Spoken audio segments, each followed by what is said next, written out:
Hello, good morning or good afternoon, depending of where in the world you're watching. Welcome to the A4Q World Congress. We're on the third day now, and we're having some amazing speakers today. We're having all-day sessions. Today, right now, is joining us Corne Kruger. I hope I'm pronouncing that properly. Perfect. Lovely. Thank you so much. We're being joined by her. She has an amazing presentation ahead of us. So I'm not going to take too much of her time, but I just want to do a very quick introduction for those that don't know her. So Corne is the founder and president of the South African Software Testing Qualifications Board. Since establishment of the S8STQB 8 years ago, she has introduced the ISTQB and IRAP certifications to the South African testing industry, achieved recognition for ISTQB accredited training providers, ISTQB partnerships for organizations, and promotes software testing as a professional career for South Africa and abroad. So I'm not going to take too much of her time, and I'm going to pass it on to you now, Corne. Thank you very much. And thank you for giving me the opportunity to participate in this lovely conference. Thank you so much. Good.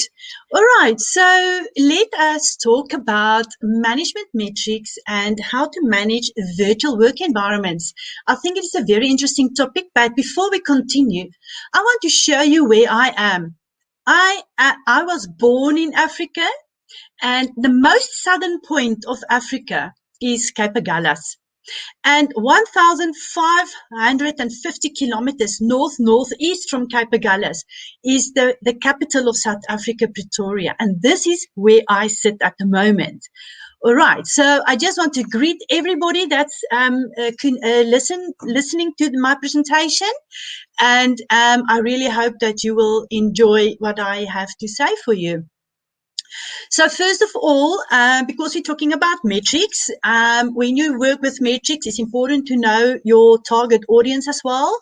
So for this presentation, my target audience is focused on any testing stakeholder, any person with interest in software testing, in the test results that gets created, that needs the output from the testing team, or even a person on the testing team. So obviously it will include like test managers. It can even be your business analysts, test leads, and so on. Now, first of all, what are metrics? What do we talk about when we talk about metrics? Now, it is just numbers, okay? It is just a bunch of information, but very valuable. So it can provide us information on how well we are doing on our processes, how well, in what quality is our products, our software products, and so on. So we can get a lot of value out of metrics. Also, very important that it must be accurate, these metrics. So we will soon now look at about 2 case studies where I will explain to you why I say accurate metrics. And then when we look at these metrics, it gives us messages. We can see things, trends in this information, and it can identify areas for us on our projects where there's area for improvement. So we then, by looking at these metrics, can identify areas for improvement, and then we can suggest it, discuss it with the team, and we can plan for corrective actions and see if we can become better in the way how we work, if we can improve our processes, and so on. So only when one can express their understanding in terms of numbers is the understanding satisfactory and meaningful. So the team, everybody must understand the metrics. It must not be complex. It must be easy to interpret, and so on. So normally also we don't just use one example of metrics. We use a combination of metrics on depending on what you want to achieve and what you want to measure. So they can complement each other. So we need to carefully design and plan what metrics we need. So there's, I say, it can be quite overwhelming, these metrics, and there are different examples of metrics. Get, for instance, performance metrics. Performance metrics can mean a few things like business performance, the system's performance, people performance, and so on. We also have processes. Processes is where we measure the capability of a process to be executed. I always say a process is only as good as the people following the process, you know. So there's a lot of thinking and planning and guiding that goes around processes, for instance. And now metrics can measure for us if our processes are working and if we are efficient in the way how we work. People metrics, we must be careful for people metrics. When we measure people, it must not be only for to link it to like an annual increase or those kind of thing. Yeah, so we must be careful with people metrics. Then we get like data quality metrics, and then obviously the software quality metrics. That is a big category, important category for us to look at, because this is where we want to measure the quality of the code, and we want to monitor the test results and everything there. Then obviously the project metrics, very important to make sure that we keep track of the progress, that we are on track, and we want to monitor the completion status and so on. And then, for instance, maintenance metrics as well, and so on. So as a testing team, for instance, talking about testers, our main focus will be mainly on 4 categories.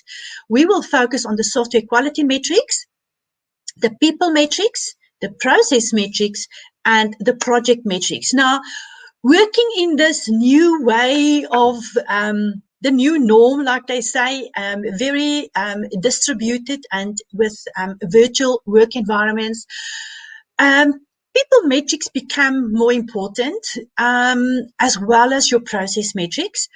But obviously your project and your software quality metrics is, regardless of the project, will always be important as well. Now, let us look at the case study. So this is very interesting. Consumer sites like Amazon, Facebook, Yelp, TripAdvisor, and so on, they started to give rewards for people when they do reviews of their products and services. And then what happened is that 7 million reviews were evaluated. And there was a very interesting discovery that was made out of this assessment on these reviews. They have realized that when you offer a reward or a free product to a person to do a review, it resulted in higher ratings. So, which is biased and might not give the real actual value or rating of the product. Now, this is quite an issue for the business to consumer world, because people will look at these ratings, and depending on the ratings, they will go and buy products. So that can stimulate certain sales for some products and so on. So consumer sites then have banned the use of incentives for the reviews. But let us look at some of the results. So as you can see, if we look on the rating of 1 to 5, the first line here is for the non-incentivized group. It was 70% of all the reviews. It was just over 5 million reviews that I have reviewed. You can see it got an average rating of 4.36. Where if we compare it with the incentivized reviews, which was just over 2 million, it was a higher rating of 4.74. So there is a difference of a 0.38 rating between these two groups. Very interesting to see the actual ratings that I gave. If you look at the right-hand side to this histogram, you can see that the orange bar is the non-incentivized reviews, comparing with a dark orange color there, which is the incentivized reviews. And very interesting that the incentivized group, about 80% gave a rating of 5, which is 5 out of 5, the best. You can see that if we go on to the lower ratings, that the non-incentive group were more, I would say, honest. They were not afraid of giving a bad rating on the lower numbers, but you can see the incentivized ones actually were hesitant and did not very well in giving low ratings. They say that it could be because the person might be afraid that if I give a low rating for a product, that he might not again get an opportunity to rate that product. So that is where the biased aspect comes in. So as you can see, these metrics are misleading, all right? And that is not what we want. We will look at the second case study. Now, this is also a very interesting one.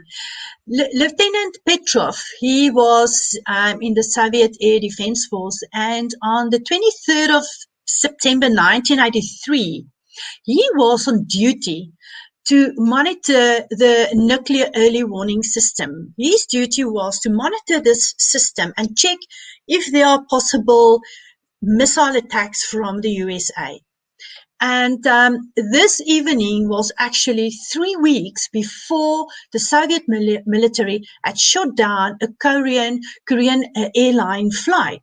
So there was a lot of tension, okay, between these countries. And then all of a sudden, this system, this warning system, made an alarm. And it indicated 6 missiles that were launched from the US. Now, according to the protocols, what must happen is that he must immediately report it to his seniors. And obviously, they will take reaction on that. But he was hesitant to report it. And he analyzed this, and he decided not to report it. So he disobeyed the orders against the Soviet military protocol, which was the right thing to do, because when they investigated this incident, they realized that there was a malfunction in the system. Now, can you imagine if Lieutenant Petrov responded on that alarm? It could result in a nuclear attack on the US, and that would be a disaster. So in this case, it was wrong data that was provided to the audience, if I can call it like that. So we need to be careful for these kind of things when we work with metrics. So what are the characteristics of metrics? So as you can see, I really don't want to be on that team of that picture there where the man says, before I make my decision, I would like to see those meaningless statistics again. That is one of my biggest challenges in life on my projects, is that I do not want to give, it must be professional service. The data, the metrics must be accurate. Okay, and we must be confident, because if it's accurate, we will build confidence with the metrics and the reports and the messages that we send out to our other stakeholders. It must be objective. Okay, it must not be influenced by some factors, people, or something like that. It must be objective. It must be current. All right, it doesn't help us we work with 12-month-old data or 6-month-old data. We want to have fresh data, current data, and it must be reproducible. Ideally, this information must be so available that a person can, at any time, generate these reports and have access to that. That is ideal to have. So these metrics, what is the goal that we want to achieve by defining metrics on our projects and so on? First of all, to obtain objective, reproducible, and quantifiable metrics. Okay, it must be measurable. Now, these metrics then obviously adds a lot of benefit. It can help us with planning our budget, planning the schedule. It can help us to estimate the cost, because we've got facts. We can measure what we are working with. It can benefit our quality assurance activities, the testing, obviously software debugging, software performance optimizations, and even it can help us to assign tasks to resources as well. All right, so that is the goal. Then benefits that we get from metrics. When we define the metrics, that's normally in the beginning of a project. or in the beginning of a sprint, if you work on agile and so on. And here it gives you a roadmap that you want to follow. So now you can monitor yourself with these metrics and you want to stick to your plan. Obviously, it will identify some deviations from your original plan, and that might cause you not to meet your goal, and then you need to take corrective actions. So ideally, we don't want to ignore it. We want to respond on what we see in our results of our metrics. It helps us to stay focused on the project goals. It helps us to highlight project risks for us as well. And then it helps us to act proactively and to prevent these issues to happen. It guides our projects, and it can help us to deliver still on time and so on. It helps us to assess the achievement of the objectives, to see have we fully achieved an objective, partially achieve it, or whatever the case might be. And this can be used in reporting to management as well, and so on.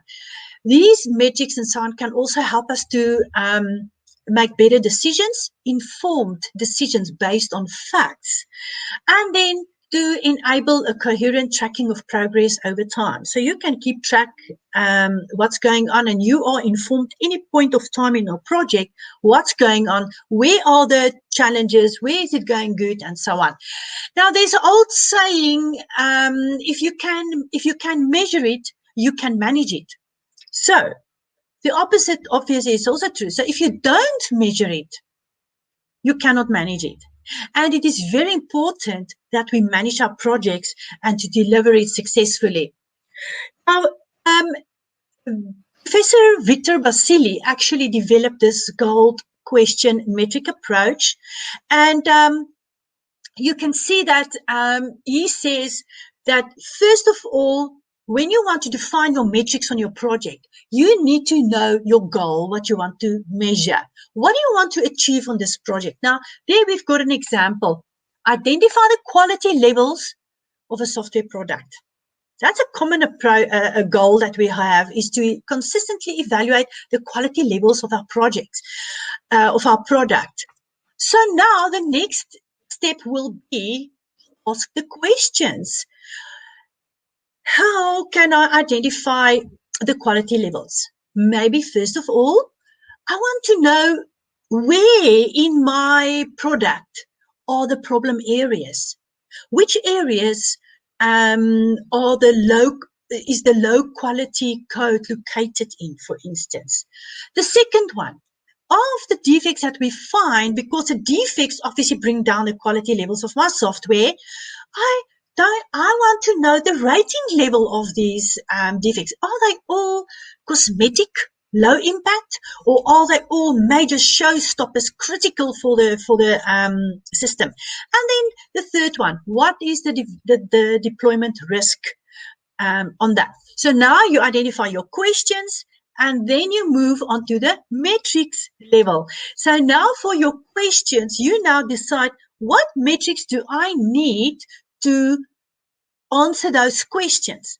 Now, which functional areas have low quality? Very good example is your defect clustering that you can use. Okay, we will look at an example of defect clustering a little bit later. And a defect logging rate. I would like to know, how frequent do we log the defects? If you look at the defect logging curve on a graph, and it keeps on climbing and climbing and climbing and climbing, and you don't get the S curve, it indicates to you that the code is unstable, for instance. So we can read messages by looking at these results. The criticality level, obviously my defect rating that I would like to review.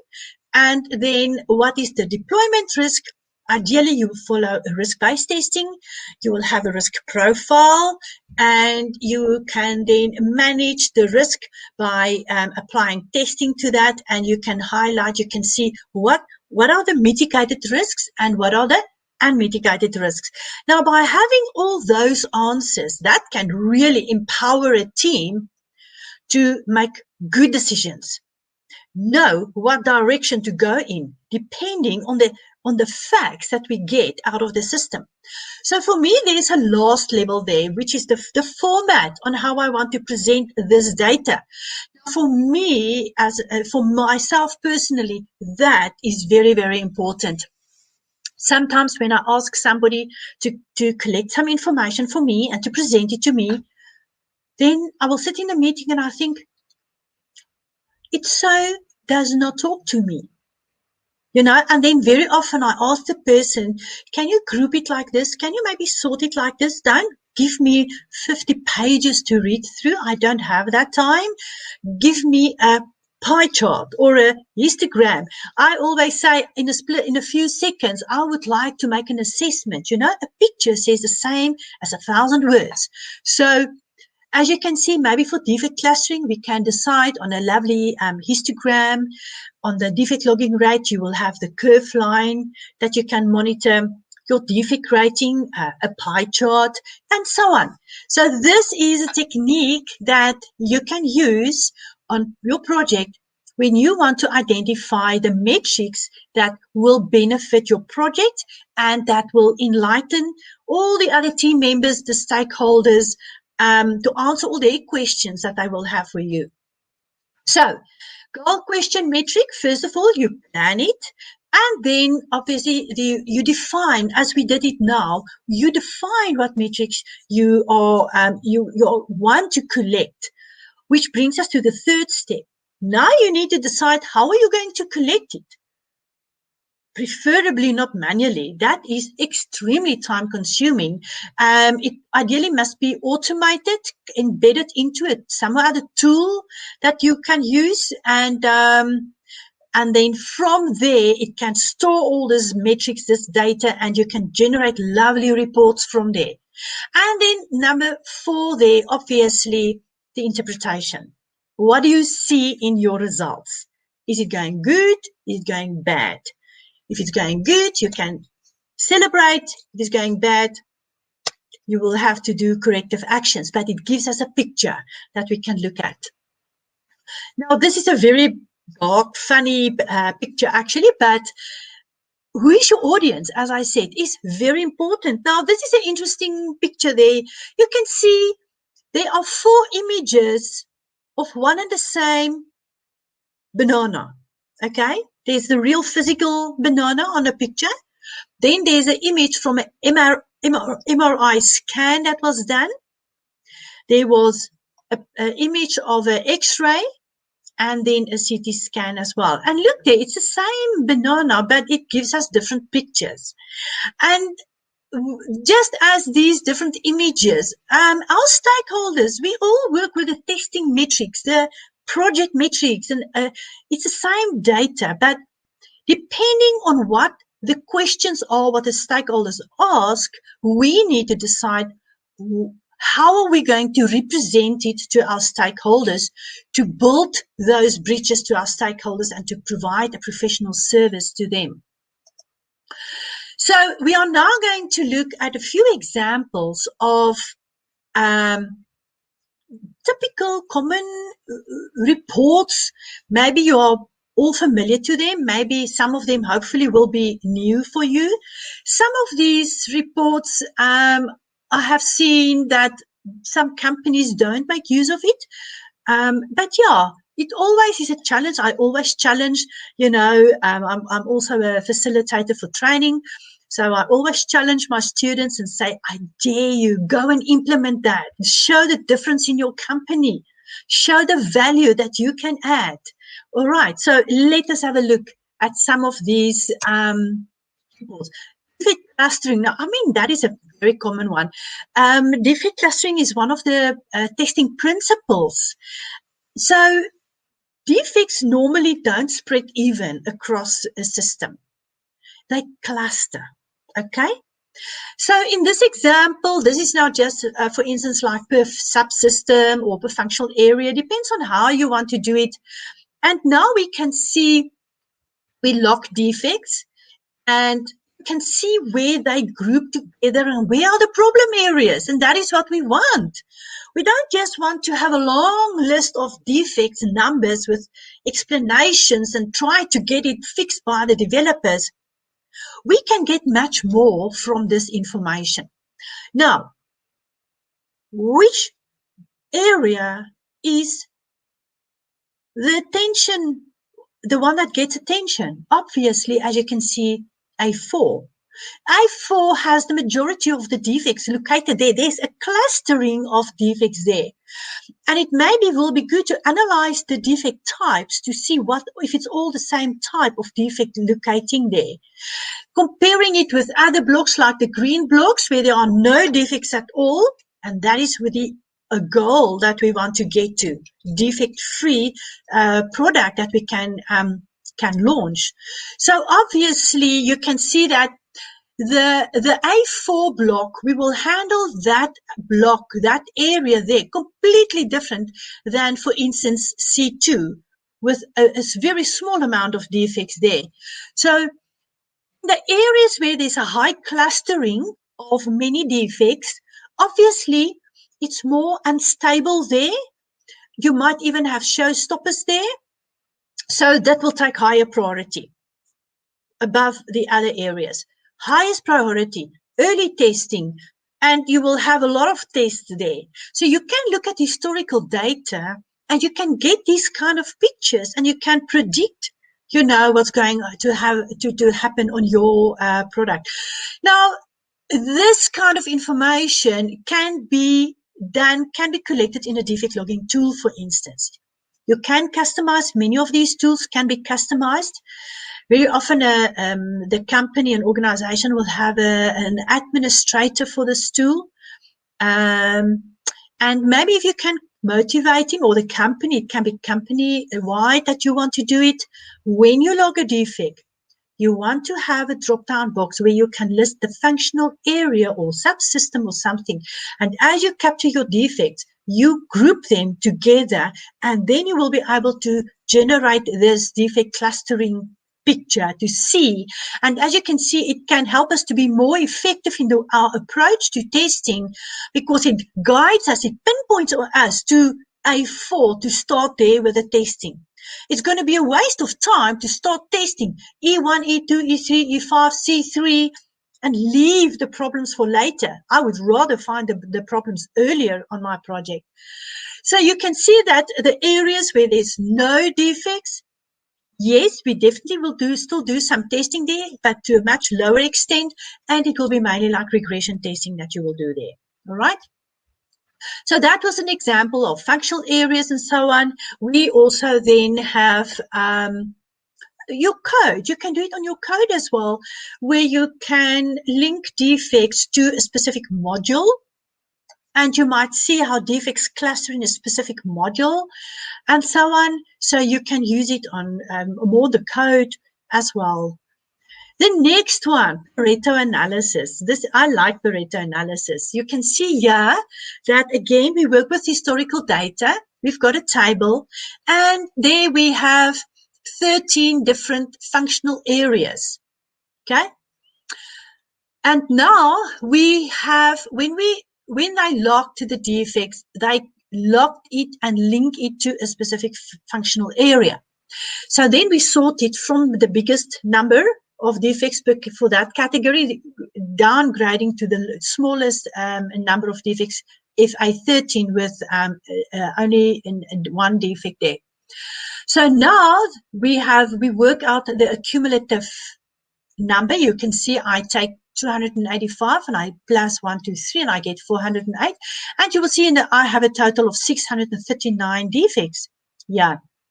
Now you can work out the percentage.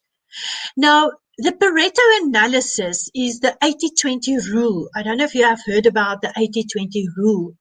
So the 80-20 rule says that 80% of our defects will appear in 20% of the code. You can actually apply this on many things in life, all right? So in this example now, I want to know which 20% of the code or the modules contain the 80% of all these defects. And now you can see on the left-hand side, this is the histogram for the number of defects. The blue bars is the histogram for the number of defects. And then this orange line is the percentage, the cumulative percentage. So if you look at 80%, you can see there we have 80% now. All right. So you can see there, it starts with 44%, it goes up to 63%, then it gets to 80.4%, and then the remaining 20% increases across these other functional areas there. Okay, so there is the cutoff point. As you can see, 3% of my defects appear in these 3 modules. Am I going to leave it? Am I going to ignore it? I think it will be good to take note of this, because I will definitely start focusing on those 3 areas, because they are the most problematic, most unstable, not good quality comparing with the others. So these are the problem babies, and I would start here with these 3 modules and try to fix it out as soon as possible. Give the developers opportunity to quickly fix those issues there. Good. So then also, this is another example where we have your defects per thousands lines of code or so on. You can measure that as well. For the development team, you can have a benchmark, and then you have your actual, and you monitor yourself. And as you can see in this example, there are more defects per 1,000 line of code than we expect to have. Now we can analyze it and we can say, why is this happening? And we might get answers and say, okay, but if these are the problems, how am I going to fix it? All right. And bring down the line. I want to implement activities to bring down that blue line. So we know that when the complexity of the code increase, it's decreasing the software quality. All right. I remember that many years ago, I was working as a developer on very old code. It was old COBOL code, and it was spaghetti programs. We used to call them spaghetti programs because it was a nightmare. We inherited this code from people that have resigned from the company, and we had to do kind of like reverse engineering to understand what's going on there. It was extremely difficult and actually frustrating, not very pleasant actually. So, and it was very complex code, and the possibility of breaking something when we fix something was very high. So maintainability, the capability of a developer to make changes to a code is actually a very important quality characteristic that is actually listed in ISO 25010. And I think very often we overlook this quality characteristic because we can really get a lot of value by measuring the maintainability of our code. Now, McCabe actually developed this cyclomatic complexity. And this is an example of a control flow graph. And then there's a formula where you look at the nodes and the edges and everything, and then you can work out a value that will indicate the cyclomatic complexity. Now, in this example, the cyclomatic complexity is 3. All right. If you want to know more about it, you're more than welcome to Google. You will find lovely information around the formula and everything on the cyclomatic complexity. Now, industry standard says to us that if you are lower than 10, up to 10, you are okay with your code. Now, that example is a 3. So we are safe by the complexity of the code. The developers will be able to easily interpret the code. They will be able to quickly make changes, and the possibility of breaking something might be lesser as well. But as soon as you start getting to 10 and higher, then it will be ideal if you can reconsider refactoring on the code, because by refactoring of the code, you can bring down the cyclomatic complexity of the code, which is a benefit for the software quality. It will then increase the quality of the software. So this is also, I really like these graphs. I actually put in all the lovely graphs that I like. If you monitor your defects, we can do so many things with our defect information. If you log a defect and you indicate on the defect record when in the project lifecycle you have identified it. So the phase of identification. Then you can generate this graph. Now, according to some researchers and typical in the industry, what happens is we find the defects normally here during the testing and so on. This is where we find the majority of the defects long after the project actually started to define the requirements and so on. But now we know that the longer a defect lives in a system, the older it becomes, the more expensive it is.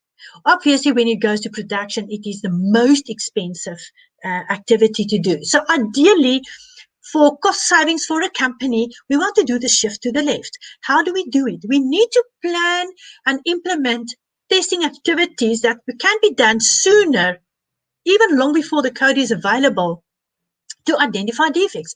Typical examples is like early reviews. You can do prototyping. Unit testing is also an earlier stage of testing, and then you can do process improvements and those kind of things. And that can bring in the shift to the left. So if you generate a report where you group your defects per phase of introduction, phase of detection, then you will be able to get this graph. And then you plan for activities, you draw your graph again, and hopefully you can see how the graph moved to the left. Then we also have the shift down. The shift down is where you want to become smarter. I want my team not to make the same mistakes over and over again. I want them to have lesser defects. So again, we can analyze those defects. You can do a root cause analysis. You can look at the defect taxonomies, and you can monitor and plan to bring down the number of defects per sprint, for instance. But we all need metrics to be able to do that.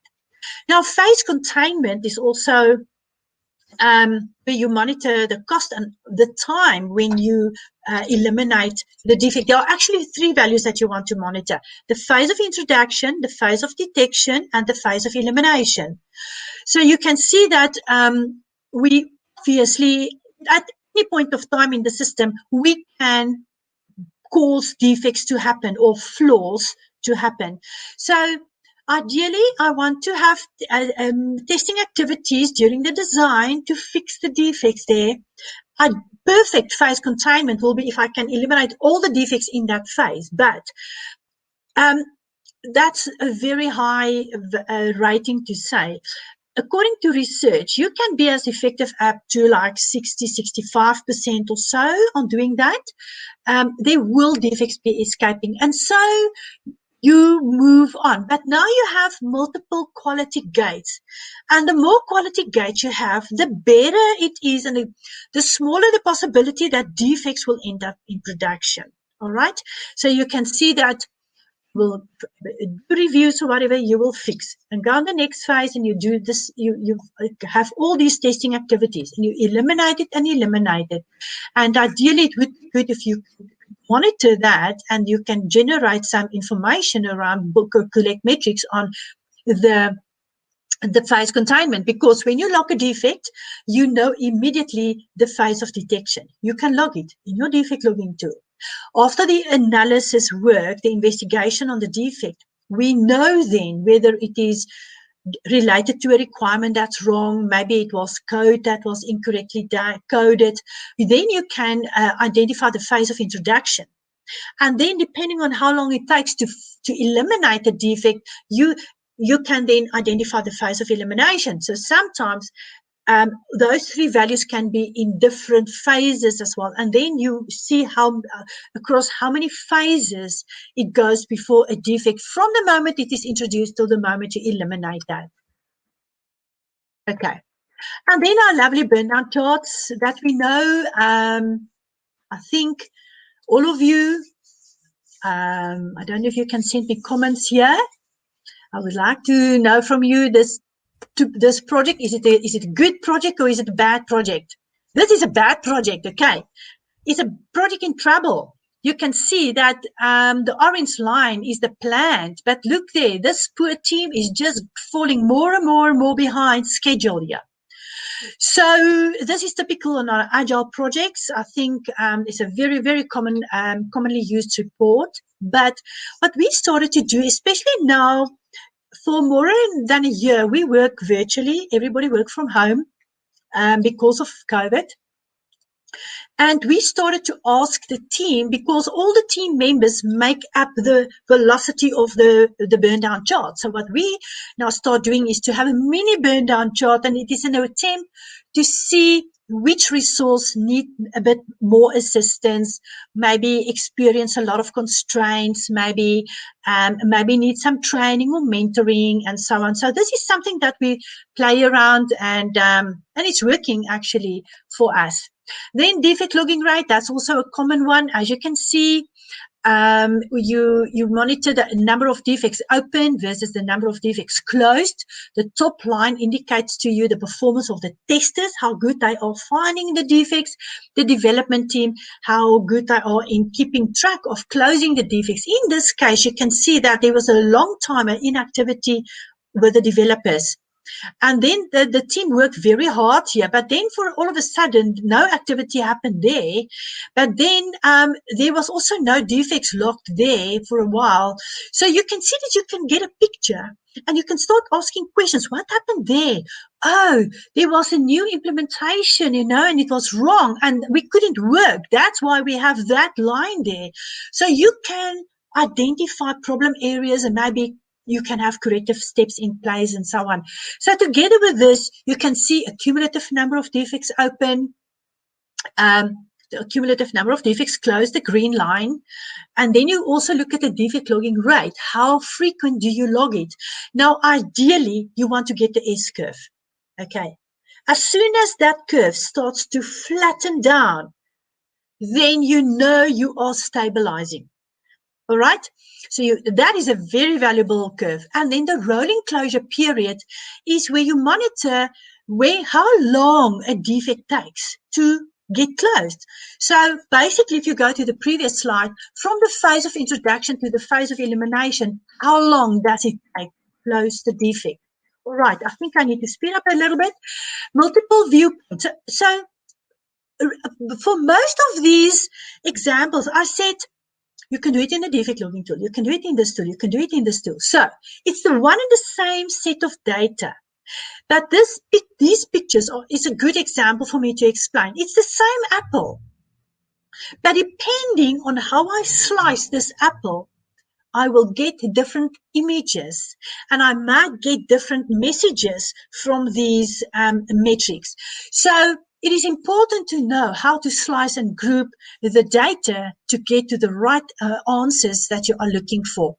So beside all the metrics and everything, for working in virtual environments, we also need to support the team. I'm pretty sure that it's worldwide the case where majority of people, there are still people going to the offices, but for us here in South Africa, the majority of the people that I know work from home. So how can we support this virtual, not into each other's face? Although for me, since we work virtually, it's as if we are more in each other's face than where we were in the office. Now, a test policy and a strategy guides the team. A RACI model, okay, the roles, responsibilities. Have this model and indicate who must do what, especially because we work distributed. That can really help not to miss important activities and maybe not duplicate activities. Criteria for done and ready. How will they know when they've done enough testing or not? Risk-based testing is a good testing practice to have that can help the team. I still see people not doing risk-based testing. Reopening of defects, for instance. Look at these metrics and see how often we need to reopen an existing defect. That can be an indication of bad requirements, poorly defined requirements, for instance. And then obviously we cannot go without the tools. We are currently using a tool to communicate. We need to provide the technology, the infrastructure and everything. Here in South Africa at the moment, we deal with load shedding as well. It's really a disaster because if your battery runs flat, you don't have electricity. So some companies buy now UPSs for their teams to run the battery when there's load shedding, for instance. So it's unique to different countries as well and different areas. And then international standards, ISO 25010 is a wonderful standard that we can leverage on. ISTQB, there's lovely information in there as well. And by supporting the team, we can keep them motivated. And it actually can work very well to work in this distributed approach. Defect taxonomy is also for me very a lovely approach. You can see that you can categorize your defects. You can use it during exploratory testing. And you can even then log defects against this. And again, you can get an idea of how your defects are linked to different defect types there. There I have my lovely ISO 25010, all my quality characteristics with the sub-characteristics.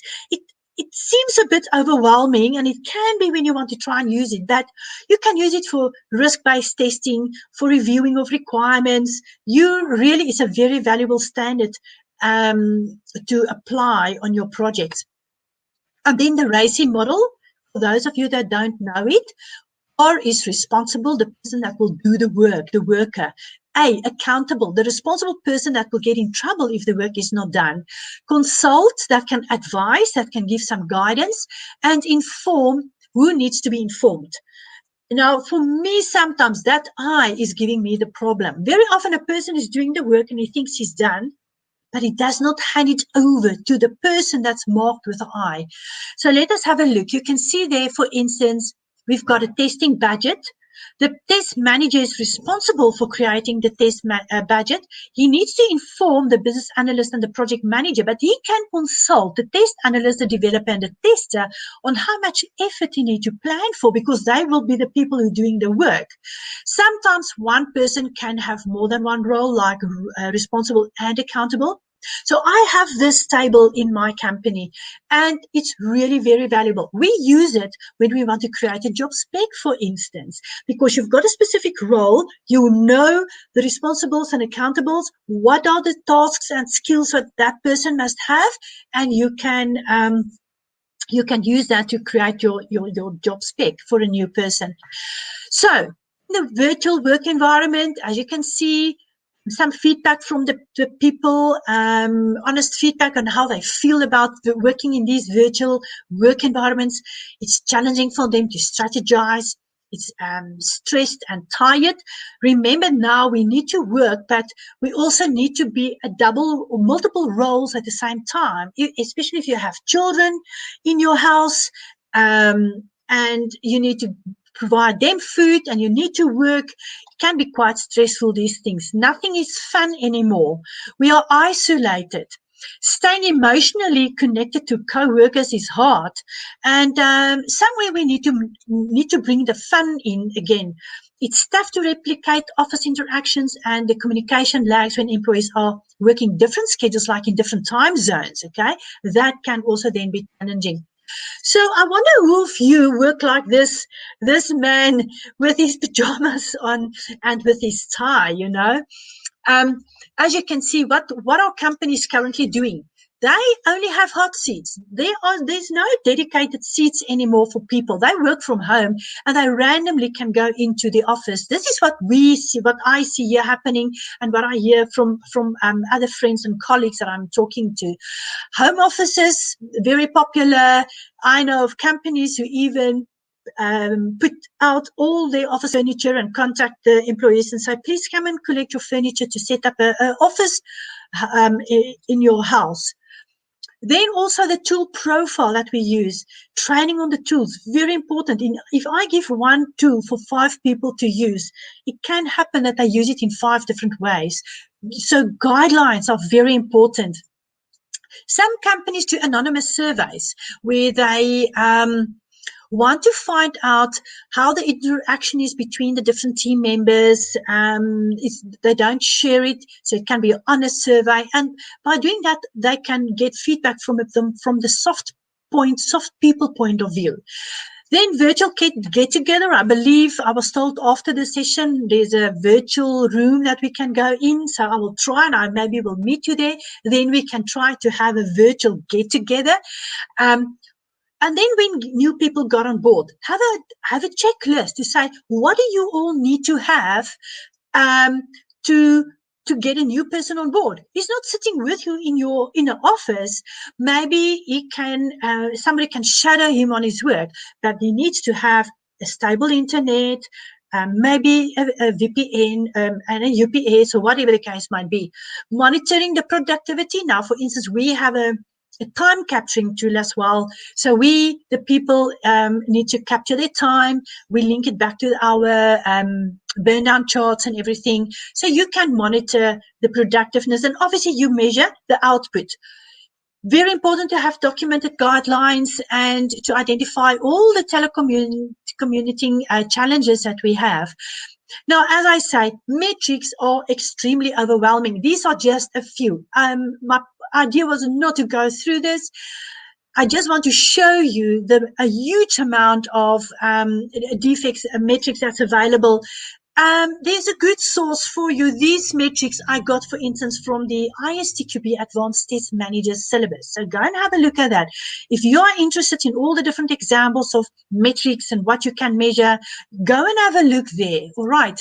So there's more than enough metrics to monitor everything that we want to monitor, from the products, to the defects, to our testing, to our people, to the motivation levels of our people as well, and to see if they can perform in their environments where they are.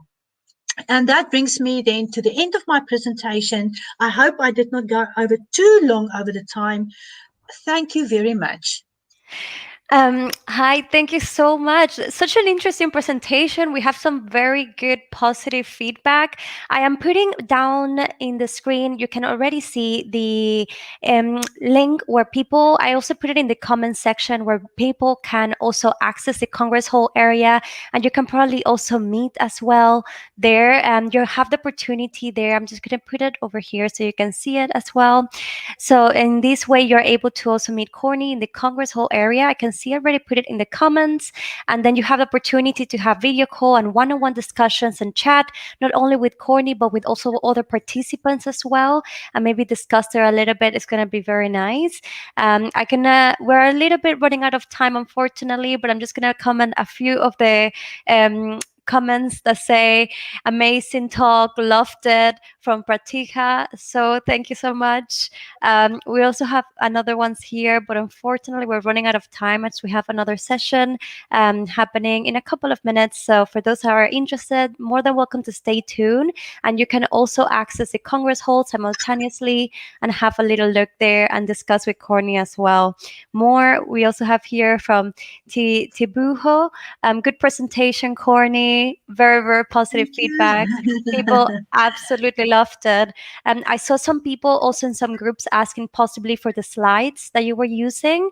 More than welcome, yes. I was going to say, I don't know. I don't think I saw an email address there. So I'm going to put the Congress email address on screen. And if you would like to have the slides, please write to us an email there if you would like. And then we can contact Corne and she can send those over.